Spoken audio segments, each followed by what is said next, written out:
BP, sugar, thyroid, obesity, hormone సమస్యలని మందులు లేకుండా నేచర్ మంత్ర ఫుడ్ తో రివర్స్ చేసుకోండి.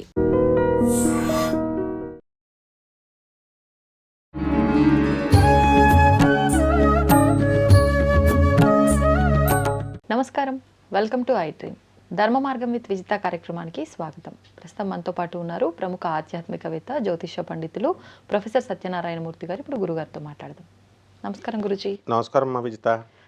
గురుజీ, తలనీలాలు ఒకప్పటి కాలంలో, పూర్వపు రోజుల్లో కొన్ని విధానాలకు మాత్రమే తలనీలాలు తీయటం అనేది ఆనవాయితీగా ఉండేది.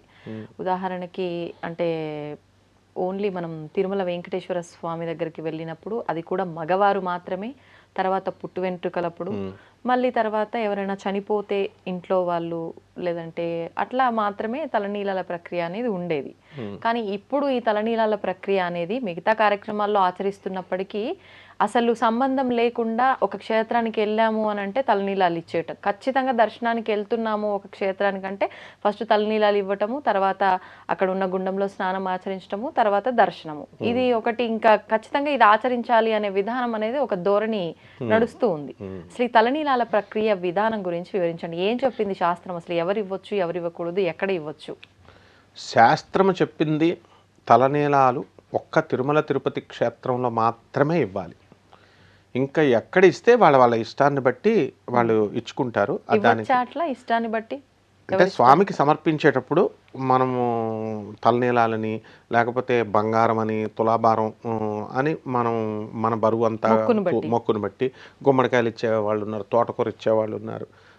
భగవద్భక్తికి తోటకూర కూడా ఇస్తారు. తోటకూర, గుమ్మడికాయలు, మామిడి పళ్ళు పంతులు గారికి ఇద్దామని, స్వామికి అంటే ఇక్కడ తిరుపతి ఉందనుకో, ఫర్ ఎగ్జాంపుల్ గుళ్ళు ఉన్నాయి, పూజారి గారు ఉన్నారు, ఆయన వాళ్ళ తోటలో మామిడి పళ్ళు పండిని స్వామివారికి ఇద్దాం, పుచ్చకాయలు ఇద్దాం, పళ్ళు ఇద్దాం.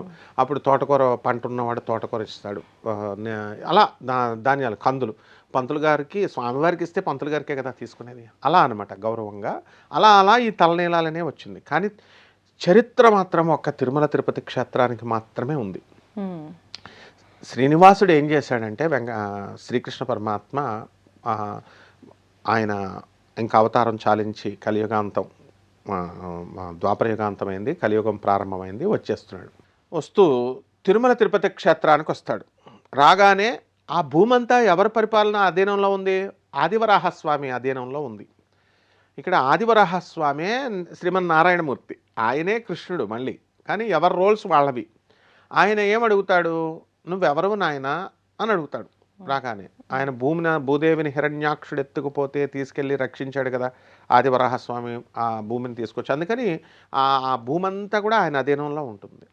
అప్పుడు తిరుమల తిరుపతి క్షేత్రం ఆయన అధీనంలో ఉన్నప్పుడు స్వామి అడిగితే, అహం వసుదేవ సుతస్య శ్రీకృష్ణ అంటాడు. నేను వసుదేవుడి యొక్క కుమారుణ్ణి, వాసుదేవుణ్ణి, కృష్ణుణ్ణి అని అన్నాడు. అంటే క్రిస్టల్ క్లియర్గా మన శ్రీనివాసుడు తిరుమల తిరుపతి కొండ మీద ఉన్నటువంటి స్వామి శ్రీకృష్ణ పరమాత్మే, అందులో డౌట్ లేదు. ఆ తర్వాత అక్కడికి వచ్చిన తర్వాత ఆయన ఆకాశరాజు కుమార్తెని ప్రేమించాలి. ఇప్పుడు ప్రేమించడానికి వెళ్తున్నాడు. ఈ లోపల లక్ష్మీదేవి అలిగి శ్రీనివాస అలివేలు మంగాపురంలో ఉండిపోయింది. ఈయనకి పాపం వియోగంలో ఉన్నాడు. ఇప్పుడు చాలామందికి తెలియంది ఏంటంటే, భర్తలు మోసం చేసి భార్యలు వదిలేస్తే భార్యలు మాత్రమే బాధపడతారనుకుంటారు. కాదు, భార్యలు వదిలేసినా కూడా, భార్యలు ఇబ్బంది పెట్టినా భర్తలు కూడా బాధపడతారు. ఎందుకంటే ఇద్దరు జీవులే కాబట్టి. అందువలన ఇక్కడ ఏమైంది, శ్రీనివాసుడి మనసు బాధపడిపోయింది. ఏం చేయాలో తెలియదు, పిచ్చోడైపోయాడు. వెళ్ళి శుభ్రంగా ఒక తపస్సు చేసుకుంటున్నాడు. తపస్సు చేసుకుంటే తిండి లేదు, ఏమీ లేదు. ఆయన మీద పుట్టలు వచ్చేసినాయి. పుట్టలు వచ్చేస్తే అయ్యో ఇలా అయితే మన స్వామి బక్క చిక్కిపోతాడని బ్రహ్మదేవుడు, శంకరుడు ఇద్దరు కూడా బ్రహ్మ ఏమో ఆవుగా మారి, శివుడు ఒక దూడగా మారి, ఇద్దరూ కలిసి చక్కగా పాలు ఆమె ఈ ఆకాశరాజు యొక్క రాజ్యంలో ఉన్నటువంటి వాళ్ళ యొక్క గోమందలో ఒకటనమాట ఇది. అదేం చేస్తుంది, రోజు వచ్చి పాలు ఇచ్చేస్తుంది, పాలు పోసేస్తుంది పుట్ట మీద. దూడకు కాకుండా తల్లి ఆవు ఇచ్చేస్తుంటే తాగుతున్నాడు శ్రీనివాసుడు. ఇది చూస్తున్నాడు అనమాట. ఆ ఆవులు కాసేవాడు ఏం చేస్తున్నాడు, డైలీ మిగతా ఆవులన్నీ ఇస్తున్నాయి, ఇదేమో ఇవ్వడం లేదు. వెళ్ళి వచ్చిన తర్వాత ప్రొద్దున్నే వెళ్ళి ఏం చేస్తుంది అని కొన్ని రోజులు గమనించిన తర్వాత ఒక రోజున వెనకాల వెళ్తాడు. వెళ్ళేసరికి అక్కడ ఆవు పాల ధారలు వేసేస్తుంటే అతను కోపం వచ్చి ఒక కర్ర తీసుకొని ఆ పుట్టలో ఉన్నటువంటి ఆ శ్రీనివాసుడిని ఇలా కొట్టేస్తాడు. కొట్టేగానే ఆయనకి ఎక్కడ కరెక్ట్గా ఇదే స్పాట్లో కన్నం పడిపోతుంది. రక్తం వచ్చేస్తుంది. శ్రీనివాసుడి రక్తం రాకూడదు.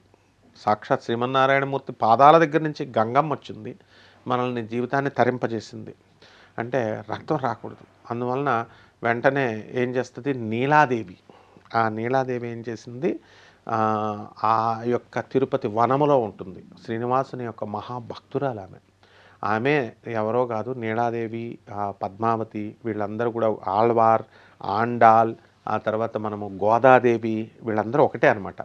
ఆమె ఏం చేస్తుంది, అయ్యో అని చెప్పి గమ్మున వెళ్ళి శ్రీనివాసుడికి అక్కడ వైద్యం చేసి గుడ్డ కడుతుంది. ఆ తర్వాత ఏం చేసిందో తెలుసా, ఇంత అందగాడు శ్రీకృష్ణ పరమాత్మ. ఈ ప్రపంచంలో అందరం కూడా చూసి అబ్బా నేను చాలా అందంగా ఉన్నాను అనుకుంటాం. కరెక్టే. ఆ అందము అనేటటువంటి తత్వం, ఆ తత్వం ఎక్కడి నుంచి వచ్చింది, శ్రీనివాసుడి నుంచి వచ్చింది. ప్రతి మనిషి, ప్రతి ఒక్కళ్ళలోనూ అందం ఉంటుంది, ప్రతి జీవిలో కూడా ఉంటుంది. కాకి పిల్ల కాకి ముద్దు అట్లా అనమాట. సో శ్రీనివాసుడి యొక్క అందం కొరవడిపోయిందని చెప్పేసి ఆమె తన జుట్టుని తీసి, అప్పట్లోనే ఉందన్నమాట ఇంప్లాంటేషన్. ఇప్పుడు జుట్టు పోతే తన జుట్టు తీసి ఇంప్లాంట్ చేసి శ్రీనివాసుడికి స్కిన్ డెర్మటాలజీ అంతా చక్కగా వైద్యం చేసేస్తే శ్రీనివాసుడికి చక్కగా జుట్టు వచ్చేసింది, నార్మల్గా ఉన్నాడు. అప్పుడు శ్రీనివాసుడు లేచి ఏం చేస్తాడు, అమ్మ నీలా, నువ్వు చేసిన అది నేర్చుకోవాలా జనం, త్యాగము చెయ్యాలి. రాధమ్మ తల్లి కృష్ణ పరమాత్మను మాత్రమే ఎందుకు, వాళ్ళు నీలాదేవి శ్రీనివాసుడు అంటే ఎవరో కాదు, రాధాకృష్ణులే. ఎందుకు రాధాకృష్ణులకే, రాధమ్మ తల్లికే ఎందుకు చెప్తారు అంత ప్రేమ రాధమ్మని అంటే చెప్తాను చూడు. ఇప్పుడు సక్కుబాయ్, మీరాబాయ్ ఉన్నారు. మీరాబాయి ఏం చేసింది, తపస్సు చేసింది. శ్రీనివాసుడిని, శ్రీకృష్ణ పరమాత్మను తపస్సు చేసి తనని ఉద్ధరించేవాడిగా ఆయనకు ఒక బిరుదు ఇచ్చింది. తనని ఉద్ధరించేవాడు అనే పోస్ట్ ఇచ్చింది. ఇకపోతే రుక్మిణి కూడా శ్రీనివాసుడిని పూజ చేసింది, మన కృష్ణుడిని పతి అని బిరుదిచ్చింది. పెళ్లి చేసుకుని పతి అయ్యాడు ఈయన. అక్కడేమో ఉద్ధరణ. కానీ రాధమ్మ తల్లి ప్రేమలో గొప్పతనం ఏమిటంటే, శ్రీకృష్ణుడి యొక్క అస్తిత్వాన్ని కానీ, శ్రీకృష్ణుడి యొక్క వ్యక్తిత్వాన్ని కానీ, శ్రీకృష్ణుడి యొక్క పేరుని కానీ మార్చలేదు. ఆమె ప్రేమిస్తూ పోయిందంతే. ఆయన నువ్వు నాకు ఈ పోస్ట్ ఇయ్యి, నన్ను ఉద్ధరించు, మీరాబాయి ఏమో నన్ను ఉద్ధరించు, ఉద్ధోద్ధారకుడు నువ్వు అని ఆ పోస్ట్ ఇచ్చింది కదా. అలా ఏ బాధ్యత కృష్ణుడికి అప్పచెప్పల. సిర్ఫ్ love, only simple love. She started loving అంతే. For no reason, for no result కూడా ఏం ఆశించలేదు ఆమె. కృష్ణుడు కూడా అలాగే ఉన్నాడు. కృష్ణుడు కూడా రాధమ్మ తల్లిని అలాగే ప్రేమించాడు. కాబట్టి కృష్ణుడిగానే మిగిల్చింది. ఇది రాధమ్మ తల్లి గొప్పతనం. అది నీలాదేవి చేసింది. నీలాదేవి అప్పుడు త్యాగాన్ని చూసి శ్రీకృష్ణ పరమాత్మ బయటకు వచ్చేస్తాడు. వచ్చి, అమ్మా నీలా, నువ్వు నా అందం కోసం ఇచ్చావు కాబట్టి నేను కొండ మీద కలియుగాంతం వరకు ఉంటాను, భూమి మీద. ఈ కలియుగాంతం వరకు వచ్చేటటువంటి భక్తులందరూ కూడా తమ నీలాలను ఇస్తారు, తలనీలాలని మొక్కుకొని.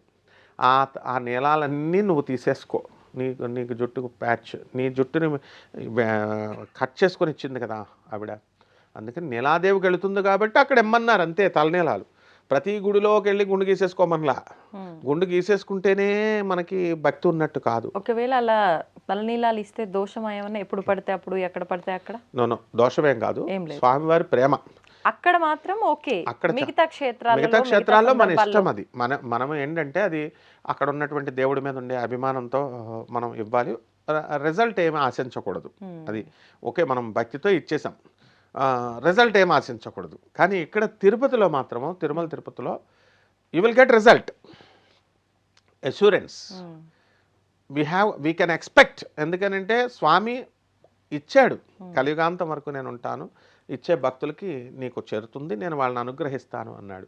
మిగతా క్షేత్రాల్లో వెళితే నువ్వు గుండె ఇచ్చేసేయండి, తలనీలాలు ఇచ్చేయండి. ఆడవారు కూడా ఇవ్వచ్చా? ఆడవారు తల నీలాలు ఇవ్వకూడదు. తిరుపతిలో కూడా అక్కడ ఏం చేయాలంటే 2-3 కట్ చేసి ఇస్తాం. కత్తెరలు అంటాం. 2-3 కత్తెరలు మనము కట్ చేసి నీలాదేవికి సమర్పిస్తాం. స్వామికి కాదు సమర్పించేది, నీలాదేవికి. కాబట్టి ఇక్కడ కూడా బయట కూడా మనం ఇవ్వచ్చు.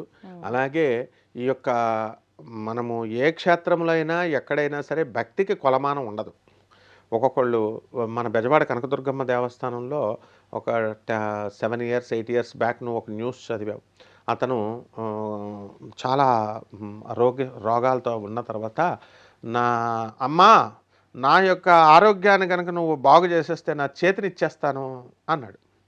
చేతినిచ్చేస్తానంటే పెరాలసిస్ వచ్చింది, అతనికి తగ్గిపోతే భవానీ దీక్షలతో ఫుల్ విజయదశమిలో హడావుడిగా ఉంటే ఆ కృష్ణానదిలో వాడు స్నానం చేస్తూ కత్తి తీసుకొని నరికేసుకున్న వాడిని చూసాం మనం, న్యూస్లో వచ్చింది.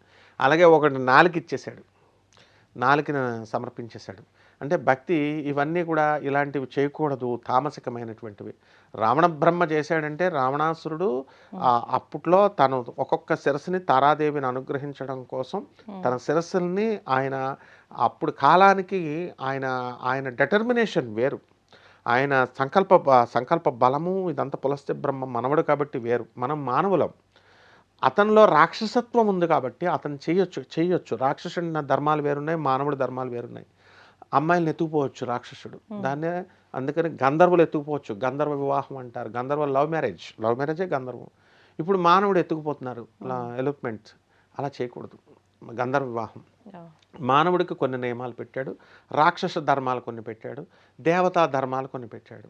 దేవతా ధర్మాలు ఏమిటంటే, ఇప్పుడు మనం దేవుణ్ణి మనం తిట్టినా కొట్టినా ఏం చేసినా నిందించినా దైవ దూషణ పాపం ఆటోమేటిక్ మన అకౌంట్లోకి వచ్చేస్తుంది. కానీ వాళ్ళు ఏం కక్షలు పెట్టుకోరు. వాళ్ళు నిరంతరము కూడా మనకి భక్తులకి అనుగ్రహిస్తూనే ఉంటారు. అందుకే వాళ్ళని దైవత్వం అన్నారు. కాబట్టి ఈ భక్తులంతా కూడా వివిధ క్షేత్రాల్లో వెళ్ళేవాళ్ళు గుండ్లు ఇచ్చుకోవచ్చు, డబ్బులు ఇచ్చుకోవచ్చు, పంతులు గారికి మొత్తం ఫ్రూట్స్ ఇవ్వచ్చు, దేవుడికి అన్నీ సమర్పించవచ్చు.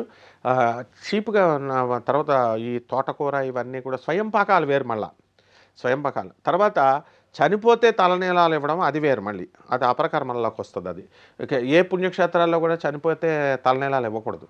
ఇప్పుడు తెనాల్లో మనకు వైకుంఠపురం అని ఒక గుడి ఉంది.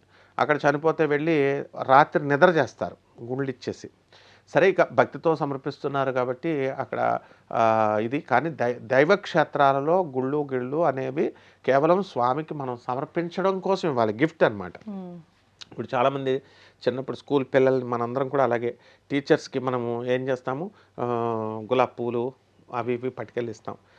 మా క్లాస్లో అందరూ కూడా గులాబీ పువ్వులు, చామంతి పూలు తెచ్చిస్తాను. రోజ్ ఫ్లవర్స్ నేను చూశాను. ప్రతి ఇయర్ వెళ్తుంటే ఏంటి వీళ్ళైనా ఇచ్చేది, నేను కూడా ఇస్తానని చెప్పి నేను ములక్కాయలు కూడా పట్టుకెళ్ళేవాడిని. మా ఇంట్లో ములగ చెట్టు ఉండేది. అంటే మార్కులు ఎక్కువ పడిపోతాయని కాదు, కానీ మాస్టర్లు టీచర్లు గులాబీ పూలు ఇచ్చేవాళ్ళు. అలా చిన్న పిల్లలు చేసేటటువంటి ఈ యొక్క ప్రేమ, ఆ ప్రేమతో ఆ మాస్టర్లు పెద్ద అయిపోయిన తర్వాత మమ్మల్ని పిలిచేవారే ములక్కాయలు పట్టరారా అనేవారు, సరదాగా జోకులు వేసేవారు పెద్ద అయిన తర్వాత. అందువల్ల ఇవన్నీ మధుర స్మృతులు. భక్తుడికి భగవంతుడికి మధ్య అనుసంధానం అంత గొప్పది కాబట్టి అన్నీ ఇవ్వచ్చమ్మా. కాకపోతే అపరకర్మలకు సంబంధించి నీకు దేవాలయాలు కొన్ని ఉంటాయి. తిరుమల తిరుపతి అంటే ఏంటి, వైబ్రేషన్స్ స్వామికి. ప్రతి తిరుపతి వెళ్ళిన ప్రతి ఒక్కడు కూడా గుండెవ్వాలి. అంటే నీలాదేవి పరిపూర్ణ కటాక్షం వస్తుంది. అందువలన అలా చేసుకుంటే బాగుంటుందమ్మా. ధన్యవాదాలమ్మా. And for more videos, please subscribe to iDream. Please subscribe to iDream. Please subscribe iDream. And please subscribe to iDream. For more videos, subscribe to iDream. please like, share and subscribe to the channel. Congratulations, iDream. Subscribe to iDream. Subscribe to iDream. So subscribe to iDream Media. iDream ki iDream team andarki huge congratulations. Please subscribe iDream Media. Please subscribe to iDream. Subscribe iDream. Please subscribe to iDream. iDream అంటే నా కళల channel subscribe చేసుకున్న నోరు తిరుగుతలేదు, మీరైతే గంట గుర్తు కొట్టండి. For more such videos, please subscribe to iDream. Subscribe to iDream. Please subscribe to iDream. Please subscribe iDream Media. Please do subscribe to iDream. Please subscribe to iDream Media. For best entertainment and information, please subscribe iDream. And don't forget to subscribe to iDream.